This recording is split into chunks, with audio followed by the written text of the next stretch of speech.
सुनबाई, वाईट वाटून घेऊ नकोस, पण तुझ्या आईला सांग की आमची चॉईस काही साधी नाही. आम्हाला भारीतल्या वस्तू, कपडे वापरायला आवडतात.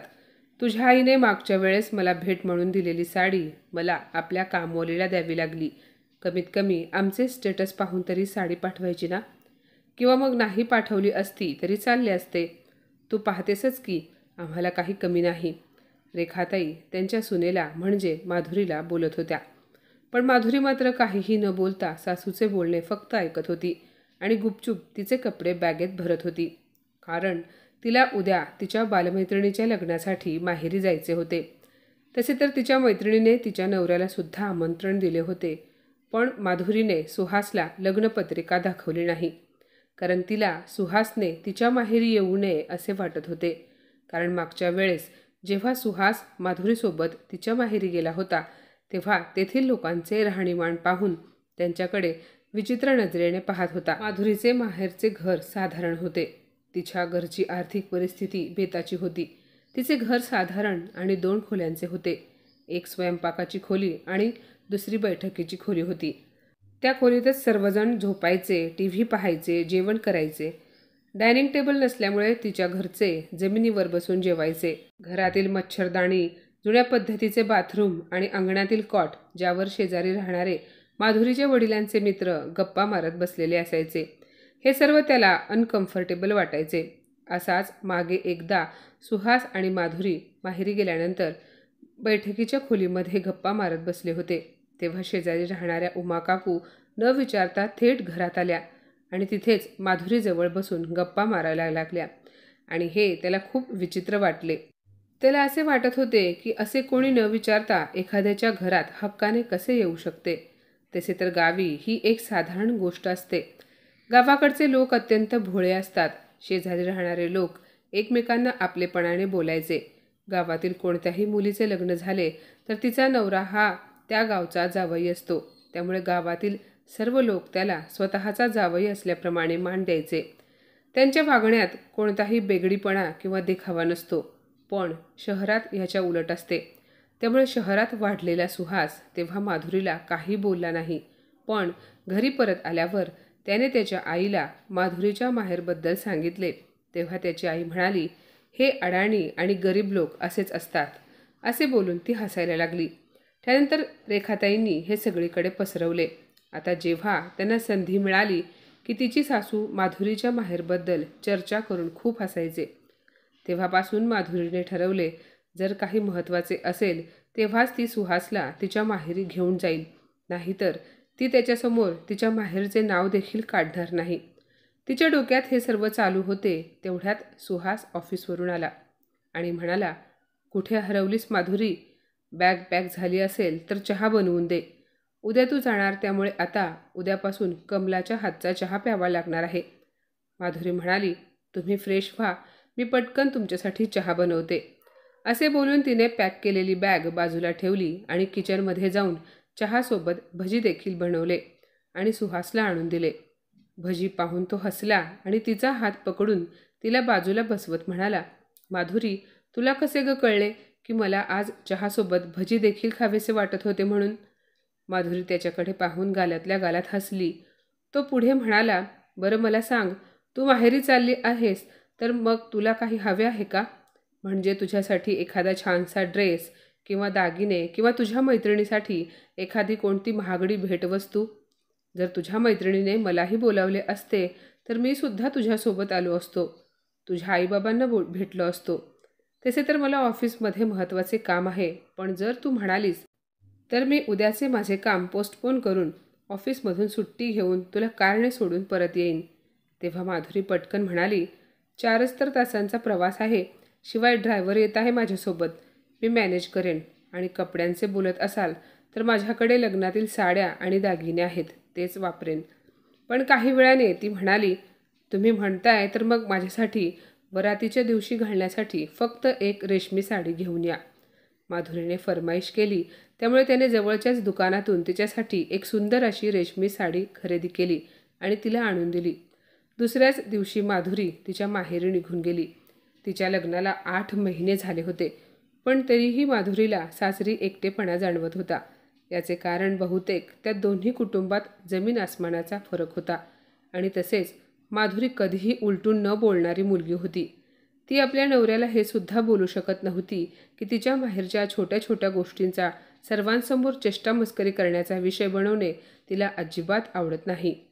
तिची सासू नेहमी म्हणायची की आम्ही फक्त माधुरीकडे पाहून तिला आमच्या घरची सून म्हणून पसंत केले, नाहीतर अशा गरीब आणि साधारण कुटुंबाशी आम्ही नाते जोडले नसते. आमच्या घरी काम करणारी कमलासुद्धा माधुरीच्या माहेरच्यांपेक्षा श्रीमंत आहे. सासूचे बोलणे ऐकून माधुरीला खूप वाईट वाटायचे. ती मनात म्हणायची, जर तुम्ही माझ्यासारख्या गरीब घरच्या मुलीला तुमच्या घरची सून बनवले आहे तर मग माझ्या कुटुंबाला नावे का ठेवता. पण हीच ते मोठ्याने कधी बोलली नाही. पण अशा बोलण्याने माधुरीच्या मनाला काय वेदना होत असतील ह्याचा विचार कोणाच्याही मनात येत नव्हता. सुहासने देखील नोटीस केले होते की माधुरीने त्याच्याशी मोकळेपणाने कधीच बोलत नव्हती. तो काही बोलला तेव्हा माधुरी त्याला हो आणि नाही यामध्येच उत्तर द्यायची. सुहासला असे वाटत होते की माधुरी खेडेगावातून आली आहे, त्यामुळे ती अशी घाबरून राहते. माधुरीचे आणि सुहासचे लग्न त्याच्या आत्याने जुळवले होते. तिचे सौंदर्य आणि तिच्या स्वभावामुळे प्रभावित होऊन तिने आपल्या भाच्यासाठी माधुरीला पसंत केले होते. माधुरी सर्व गुणसंपन्न मुलगी होती, जिने लग्नानंतर खूप कमी वेळात सासरच्यांचे मन जिंकले होते. माधुरी तिथे खुश होती. सर्वजण तिच्याशी प्रेमाने बोलायचे, पण सासू नेहमी तिच्या माहेरचा अपमान करत होती. हे तिला काही सहन होत नव्हते. तिच्या सासरच्यांसाठी तिचे माहेर त्यांच्या स्टेटसला साजेसे नव्हते आणि ह्याच कारणामुळे ती दुःखी आणि शांत असायची. सुहास ऑफिसवरून आल्याबरोबर त्याची आई त्याला म्हणाली, सुहास, अरे सुनबाईचा फोन आला होता. ती म्हणत होती की ती 2 दिवसात येणार नाही, तर तिला आणखी काही दिवस तिथे राहायचे आहे. मग मीही म्हणाले, ठीक आहे, राहा मग.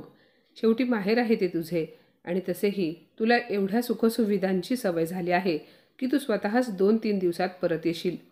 आईचे बोलणे ऐकून सुहास विचारात पडला की आज माधुरीची मैत्रीण म्हणजे सुषमाचा फोन आला होता. तिने सुहासला विचारले, भाऊजी, माधुरी फोन उचलत नाही, मला सांगा आता तिची तब्येत कशी आहे, ती कुठे आहे. हे ऐकल्यानंतर सुहास गोंधळला आणि खोटे बोलला, हो ती बरी आहे, पण आता सध्या ती झोपली आहे.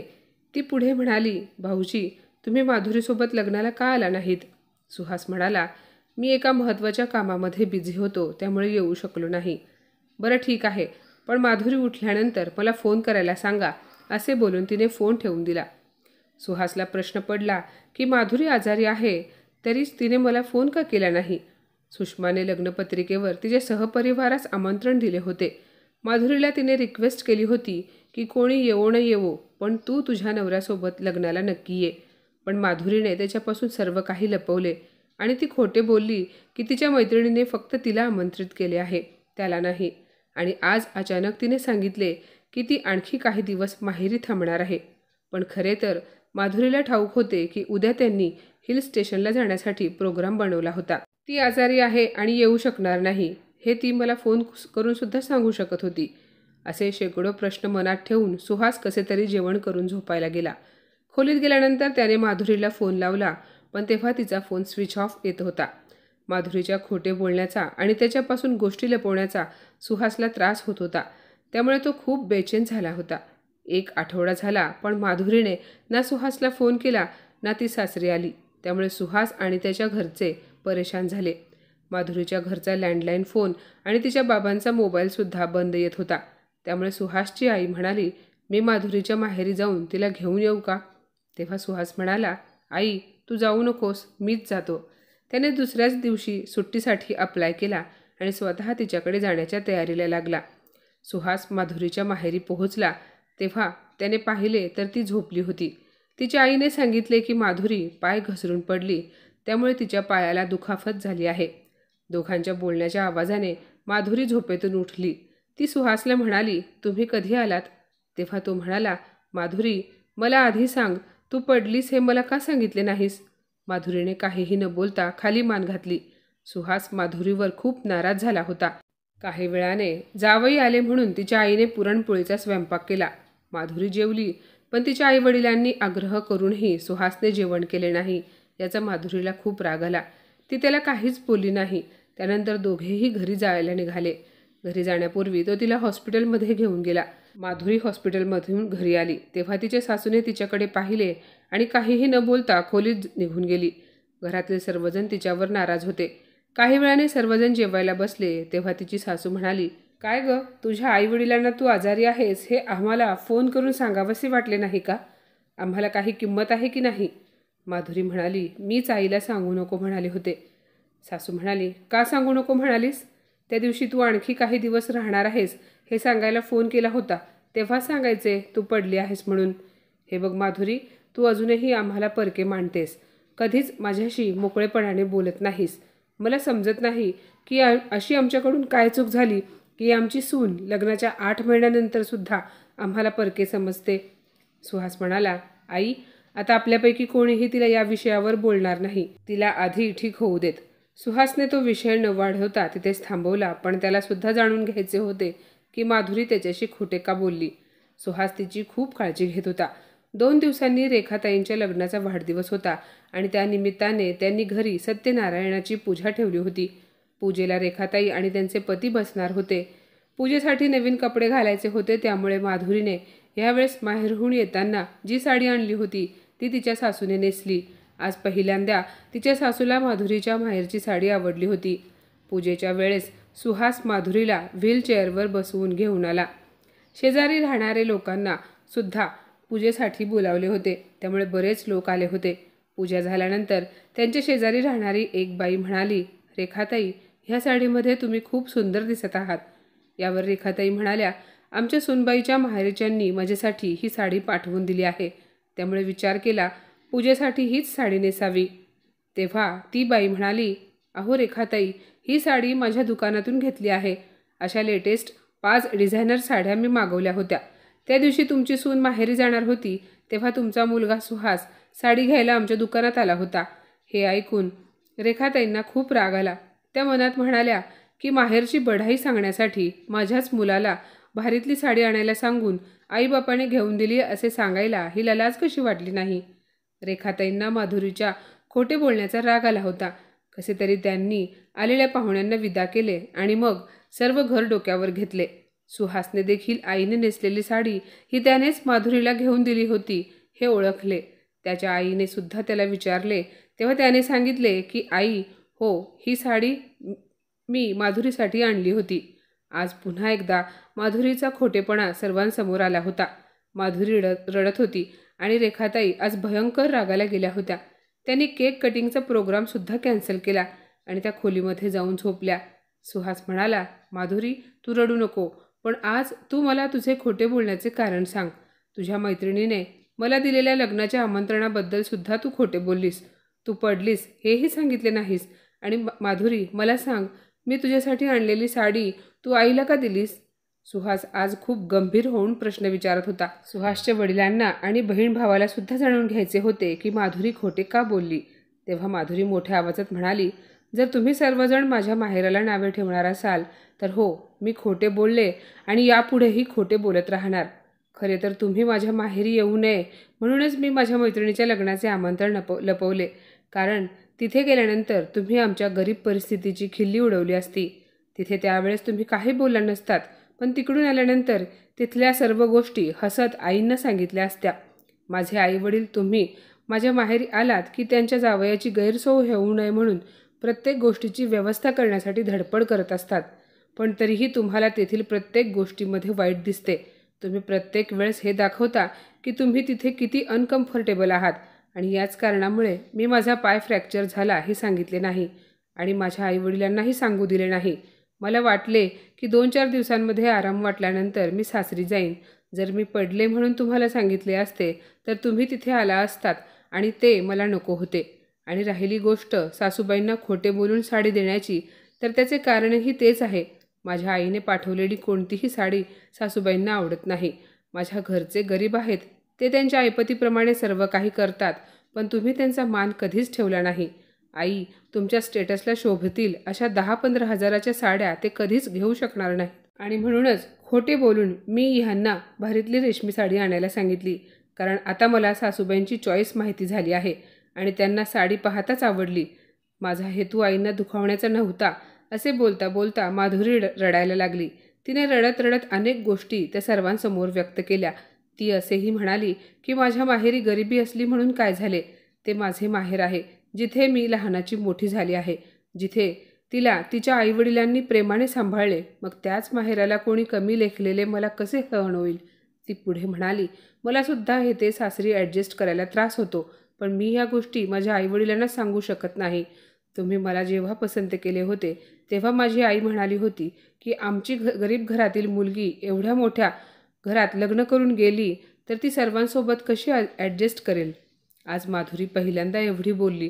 ती खूप रडतही होती. तसे तर माधुरीचे बोलणे बरोबरच होते. तिचे बोलणे ऐकून घरातील सर्वांच्या नजरा झुकल्या होत्या. तेव्हा माधुरीचे सासरे म्हणाले, माधुरी, जर सुहाससह त्याच्या कुटुंबाला स्वीकारून आपल्या सासरच्या प्रत्येक माणसाशी प्रेमाने आदराने वागते, तर मग माधुरीच्या माहेरच्या माणसांशी आपण असे तुसडेपणाने का वागतो. लग्न फक्त दोन माणसांचे मिलन नाही, तर दोन कुटुंबांचे सुद्धा मिलन असते आणि दोन्ही कुटुंबाने एकमेकांशी सन्मानाने वागले पाहिजे. जरी कुटुंबातील राहणीमानामध्ये फरक आहे तरीसुद्धा माधुरी तिच्या सासरच्या रीतिरिवाजानुसार राहतेच ना. तिने आजपर्यंत सासरच्या कोणत्याही गोष्टीचा अस्वीकार केला नाही. मग आपण सुद्धा तिच्या माहेरच्या परिस्थितीशी जुळवून घेतले पाहिजे. शेवटी ते आपल्या मुलाचे सासर आहे. त्यांची मुलगी जर सासरी व्यवस्थित राहते तर मग आपल्या मुलाने देखील त्याच्या सासरी गेल्यानंतर त्यांच्या परिस्थितीचा अपमान न करता नीट वागलेच पाहिजे. यापुढे असे काहीही होता कामा नये. एवढे बोलून तिचे सासरे निघून गेले. ते निघून गेल्यानंतर माधुरी सासूची माफी मागायला लागली. ती म्हणाली, सासूबाई, मला माफ करा, मी तुमच्याशी खोटे बोलले. तेव्हा त्यांनी तिचा हात पकडला आणि म्हणाल्या, सुनबाई, अगं उलट मीच तुझी माफी मागायला हवी. मी तुझे मन खूप दुखावले आहे. मी सुरुवातीला सुहासला जेव्हा तो तुझ्या माहेरच्या माणसांची चेष्टा मस्करी करत होता तेव्हाच त्याला थांबवायला पाहिजे होते आणि मी स्वतः विचार करायला हवा होता की भेटवस्तू कितीही कमी किमतीची असू देत, त्या पाठीमागच्या भावना महत्त्वाच्या असतात. पण मी तसे न करता फक्त स्टेटसचा विचार केला आणि तुझ्या आईवडिलांना नेहमी अपमानित केले. यासाठी माधुरी, मला माफ कर. मी तुला वचन देते की ज्या प्रकारे तू आमच्या कुटुंबाचा स्वीकार केला आहे त्याचप्रमाणे आम्ही सुद्धा तुझ्या कुटुंबाचा स्वीकार करू. मी एक स्त्री असून सुद्धा हे विसरले की एका स्त्रीसाठी तिचे माहेर म्हणजे स्वर्ग असतो. माधुरी, मला पुन्हा एकदा माफ कर आणि तुझे डोळे पुस बरं आधी. सुहासही म्हणाला, माधुरी, माझेही खूप चुकले, मलाही माफ कर. त्यापुढे कधीच तुला वाईट वाटेल असे मी वागणार नाही. नवऱ्याचे बोलणे ऐकून माधुरी गालात हसली आणि तिने पटकन तिचे डोळे पुसले आणि म्हणाली, आई, मी रडणे बंद केले आहे, पण जर तुम्ही मला माफ केले असेल तर प्लीज आता केक कट करा ना. माधुरीचे बोलणे ऐकून सर्वजण हसायला लागले. मित्रांनो, गरीब घरातून आलेल्या मुलीला तिच्या श्रीमंत सासरकडचे तिच्या माहेरच्या गरिबीची पदोपदी जाणीव करून देत असतात. हे तर चुकीचे आहे ना. आपण सुनेची इज्जत करतो, तिला प्रेमही देतो, पण तिच्याशी जोडलेल्या भावनांची कदर करत नाही. ही विचार करण्यासारखी गोष्ट आहे. एक मुलगी जर गरीब कुटुंबातून सासरी येते तेव्हा ती सासरी स्वतःला ॲडजस्ट करण्याचा प्रयत्न करते. सासरी कशीही परिस्थिती असली तरी ती स्वीकारते. घरातील प्रत्येक माणसाला आपलेसे करण्याचा प्रयत्न करते. ती दोन्ही कुटुंबाला जोडलेली असते. ती तिच्या नवऱ्याबरोबर त्याच्या कुटुंबाला सुद्धा स्वीकारते. मग जर ही अपेक्षा तिने आपल्या सासरच्या माणसांकडून ठेवली तर त्यात चुकीचे काय आहे. तर माझ्या मैत्रिणींनो, आजची ही कथा तुम्हाला कशी वाटली कमेंटमध्ये नक्की सांगा आणि अशाच नवनवीन कथा ऐकण्यासाठी प्रज्ञा मराठी स्टोरीजला नक्की सबस्क्राईब करा. धन्यवाद.